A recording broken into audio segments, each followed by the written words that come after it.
Voilà, merci beaucoup et bienvenue toujours dans votre émission Actu Plus. Actu Plus, nous sommes toujours là pour analyser l'actualité politique, socio-économique et bien sûr en République démocratique du Congo.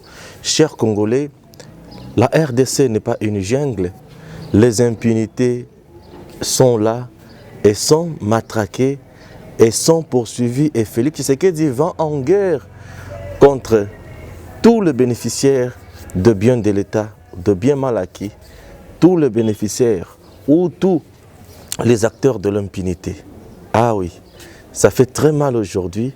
Un professeur donneur des leçons, aujourd'hui pris dans ses propres pièges, et on se rend compte qu'il y a beaucoup de gens qui sont malfaiteurs, qui se mettent sur la place publique pour dire du n'importe quoi, et au finish, ils sont dans l'illégalité et dans les impunités le plus aiguës. Chers Congolais, chers internautes, je commence avec Shadari. Shadari aujourd'hui, il a été intercepté au niveau de l'aéroport, n'a passeport diplomatique à la place d'un passeport ordinaire. Aujourd'hui, Botolé passeport on a commis un homme ordinaire avec un passeport ordinaire. Ça ne s'est pas limité là. Il y a aujourd'hui encore une parcelle. Oyo, il y a l'État, Bazouaka, soit disant qu'il va Sombaki, l'État lelo a se réveillé les sous et commis au parcelle wana moi si na ende muto sombaka eza mikanda nyonso normal ya moi si mais parcelle ya battu à l'État. Est-ce que l'État ne muto atekaki lupango wana? Puisque aujourd'hui lelo bato bakoma les agents à cadastre et consorts bakoma na ba documents tozo benga ba faux vrai. Faux vrai, c'est-à-dire quoi? Un agent de l'État lokola zana baso azana ba signature aibi makambo nyonso asaleli yo document ya lupango pe bateki ozwi lupango wana okomi na ba certificat d'enregistrement lobi ke nazana nyonso mais nzoka eza ya mbata pour l'État po ateka eloko na ye biloko ya l'État atekaka yango. Le bien de l'État sont inaliénables, imprescriptibles, tout et consort. Mais l'État est moko ko privatiser biloko na ye pe ateki yango na procédure normale. Il y a toute une procédure à suivre sur le plan juridique. Et il y en a. Mais ce qui procédure on est à respecter et que tu as acheté un bien de l'État d'une manière frauduleuse, sache très bien qu'un jour, la vérité finira toujours par te rattraper. Aujourd'hui, Shadari, le paralyseur de la République démocratique du Congo, est en train d'être rattrapé petit à petit. Impunité totale. Et de telles impunités, Félix va en guerre. Aoutika Moutouté. Félix Tshisekedi est en guerre contre les impunités. Puis ce sont les impunités qui ont détruit ce pays. Comment expliquer, puisque tu es dignitaire, puisque tu es ministre, tu es député national, tu te paies le luxe de payer un bien de l'État. Dans le régime Oyabango, il y a presque 12 ans, est-ce que vraiment Sombaka le Pangouana n'est pas à l'État? Je doute. Sombaka le Pangouana n'est pas à l'État. Et ça, le Pangouana, c'est que Bazouaki en encore. Maintenant, aujourd'hui, il est rattrapé encore en affaire à Lupango. Je vois le PPRD publier des communiqués et tout. Non, et comme il y a acharnement. Acharnement dans Moutouazou, dans Makasi, il y a paralysé RDC. Moutouabon, il y a Banga, Makasi. Moutouazou, il y a force. Il y a paralysé Mboga Mobimba. Il y a s'acharner contre Yété, sur Yété. Il y a Banga. On ne s'acharne pas sur Amazon et Shadar. Mais le problème est que Lupango Oyaza, Bazoloba, dossier est en cours. Il y a que le pango wana eza ya yete, eza le pango ya l'État. C'est que Sombaki on a bagent, il y a le mouyibi ya l'État, escroquer le pango à l'État. Alors il faut bien ça on a le pango wana. Et ça la passe c'est ceux qui baza ko rattraper yo na makambo ya mabe ya impunité. Voilà comment le Congo était dirigé. Voilà comment le pays était dirigé. Il était ministre de l'Intérieur, vice-premier ministre de l'Intérieur.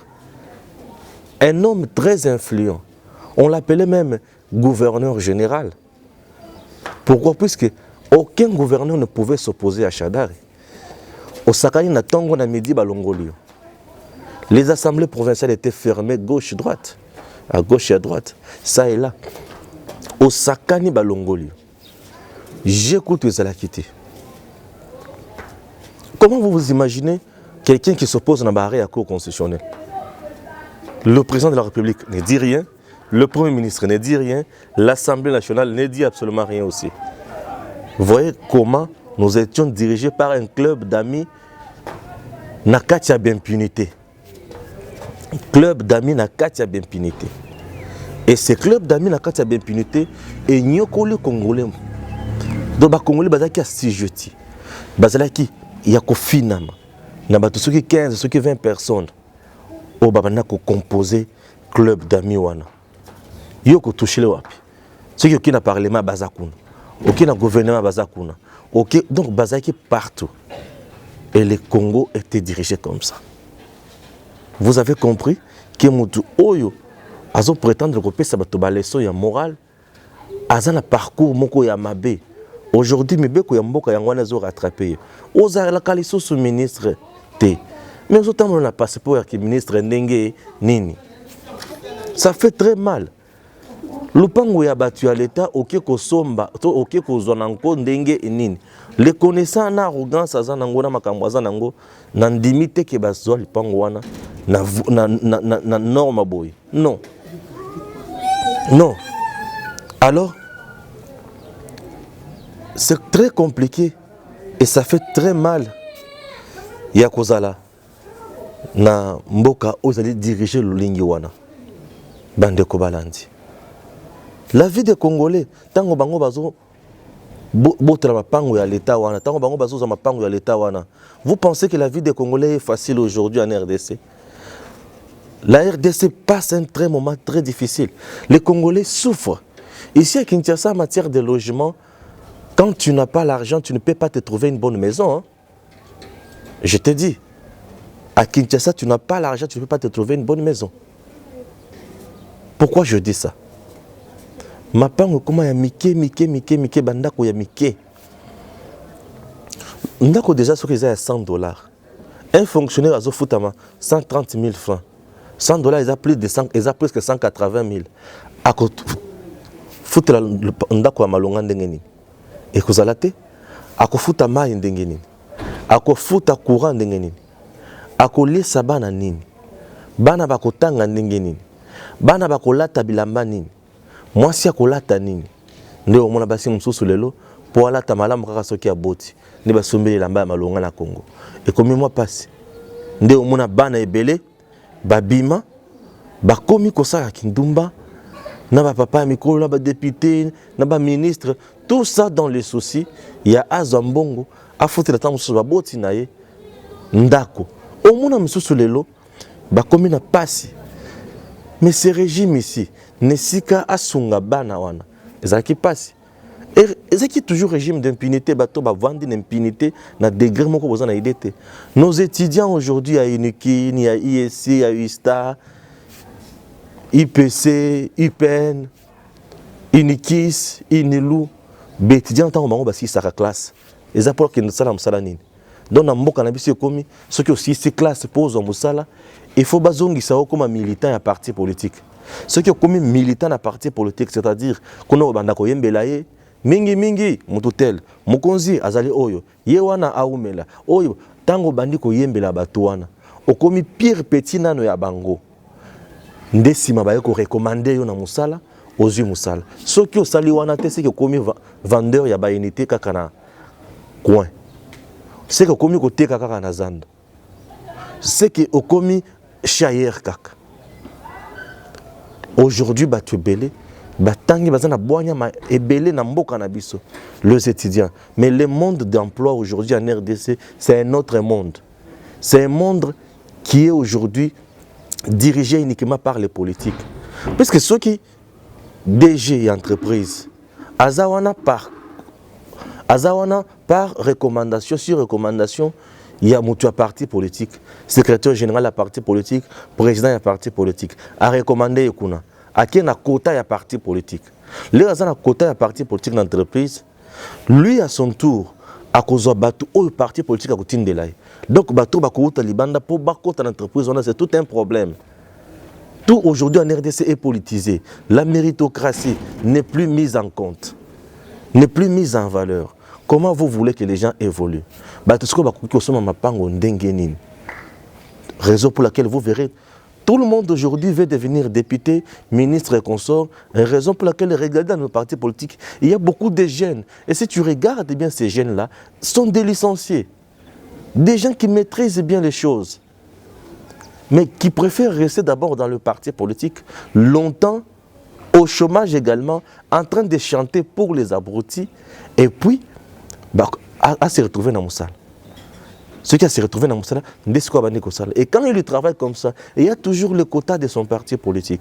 Puisque s'il fait le contraire, il est viré. Le Congo marche mal. Un mauvais système qui a été mis en place pendant 18 ans. La qualité même de l'enseignement supérieur et universitaire de nos institutions-là, ou les niveaux de nos étudiants. Un étudiant qui quitte le campus aujourd'hui, mais il est incapable d'écrire une lettre de motivation. Il est incapable de rédiger un CV. Aujourd'hui, il y a beaucoup d'étudiants. Tout ça pourquoi? Le système éducatif d'abord congolais n'a pas été révisé. Dans un système éducatif, aux alliés archaïques, où ils ont répondre à la demande de terrain dans le monde de l'emploi. Vous voulez que les gens fassent quoi? Et tout ça, ils ont responsabilité à l'État. Mais si l'État n'arrive pas à faire tout ça, vous voulez que les gens fassent quoi? Nde omona kaka bango bana ba ministre nde bango ba okende na poto bake batangi na ba système moderne tango bango ba koya awa babandi ko diriger bato po bango nde bana na bango baza na mbongo bango bana na bango nde mutu batambolaka ba mituka ya danger bango nde bana na bango baza bato ya lokumu mais tala ba papa na bango makamba osala baza toujours na illégalité baza toujours na anarchie baza toujours na impunité totale lopango ya bato ya l'état ekomi ya yo ndenge nini ça s'appelle un bien mal acquis. L'État n'est pas une affaire d'un seul individu puisqu'il est fort. L'État, c'est une affaire de tous. C'est une organisation mise en place pour gouverner la société malam. Et ils ont des difficultés à la société, transformer dans des décisions malam. Mais si aujourd'hui il n'y a que certains, une catégorie de gens, on va se retrouver, ça fait très mal. Azam conseiller, azangi musalate. Yemwa na mukoza médecin, azangi musalate. Puisque les médecins parfois m'appellent. Il y a moi, un médecin, azangi musala tétan, tout le monde na hôpital, na beaucoup de temps au hôpital wana. Tout ça, mais bah j'ai les médecins lelo, pour pas mécaniser bango. Il faut opérer sambongo, il faut aller motokoland de la dossier na yo. Ceux qui ont été tués par terre, est-ce que les gens doivent vivre comme ça? Ce sont des choses où le président de la République Félix Tshisekedi est singulier à bannir dans le système Wakotaki. Lorsque vous aviez dit, le président, que vous devriez déboulonner le système dictatorial qui a été mis en place par votre prédécesseur, moi j'étais aux anges. Mais ce système ici ne favorise pas l'émergence, il y a Bana, il y a Congo. Or, le baka na discours na liboso que yoko tonga Congo, o yo Congolais nyo sa kozala na esika na ye. Nde Congo nazali kozela. Mais lo lengo zali ko kende, nazali na eliki ke Congo wana ekotongama, peza na kati ya kotongama. Na ba entreprise soki lelo na lobby school kama impunité likamo impunité lelo na je camine wana boy bi pona nini lelo bato bazolo baki Albert Yuma kolongwa te bako kanga ete na bato chada de consort. Mais vérité mususu ebimi, j'ai suivi Ndeko Eliezer, un député national dans notre pays, devant la base il y a eu de pèse. Mais Ndeko Eliezer nous dit ce n'est même pas à faire, il y a 200 millions et ça 9 milliards 9 milliards mbongo wane bimi kaka pona b'individu moko boy jungle kaka. Donc les hommes les plus puissants, les plus forts, bango ni mutu bazo sala la loi na mboka na biso. Bango ni mutu ba nyokoli bato. Tina wa pisu ko tali bien mbongo ya 9 milliards wana à la place ya 200 millions pona jekamine. C'est-à-dire bato ebele o bazo protéger Albert Yuma, ba se retrouver na COP wana. Ils se retrouvent na COP wana te. Au bénéficiaire d'Angola comme côté. Comment tu peux chercher à empêcher la justice? Comment tu peux menacer les gens? Quand tu menaces les gens, c'est parce que tu veux étouffer une vérité. Et des choses pareilles. Vous voulez que le Congo évolue comme ça?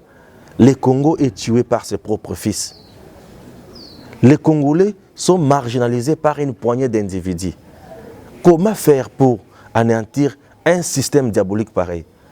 Nous appelons toujours à la conscience du président de la République qu'il continue avec l'état des droits, qu'il continue toujours à matraquer, légalement bien sûr, tous les fossoyeurs, tous les malfaiteurs. Hein? Tous les gens au bazar wana pona kosala kaka mabe.